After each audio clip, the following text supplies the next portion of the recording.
দীর্ঘ ১৪ বছর পর ফেনীতে জাতীয়তাবাদী ছাত্র দলের ৪৬তম প্রতিষ্ঠা বার্ষিকীতে বর্ণাঢ্য শোভাযাত্রা ও সমাবেশ অনুষ্ঠিত হয়েছে।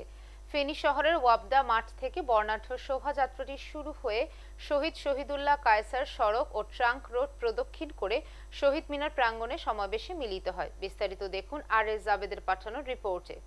ফেনী জেলা ছাত্রদলের সভাপতি সালাউদ্দিন মামুনের সভাপতিত্বে ও সাধারণ সম্পাদক মোর্শেদ আলম মিলনের সঞ্চালনায় সমাবেশে বক্তব্য রাখেন ফেনী জেলা ছাত্রদলের সাবেক সভাপতি কামরুল হাসান মাসুদ, ফেনী জেলা বিএনপির সদস্য সচিব আলাল উদ্দিন আলাল ও আহ্বায়ক শেখ ফরিদ বাহার। সমাবেশের বক্তব্যে শেখ ফরিদ বাহার দীর্ঘদিন পর ছাত্রদলের প্রতিষ্ঠা বার্ষিকীতে বিশাল কর্মসূচির জন্য ধন্যবাদ জানিয়ে বলেন, চলতি বছর জাতীয় সংসদ নির্বাচনের জন্য এখন থেকে প্রস্তুতি নিতে হবে। কোনো ভেদাভেদ না করে সবাইকে ঐক্যবদ্ধভাবে নির্বাচনের জন্য কাজ করার আহ্বান জানান তিনি।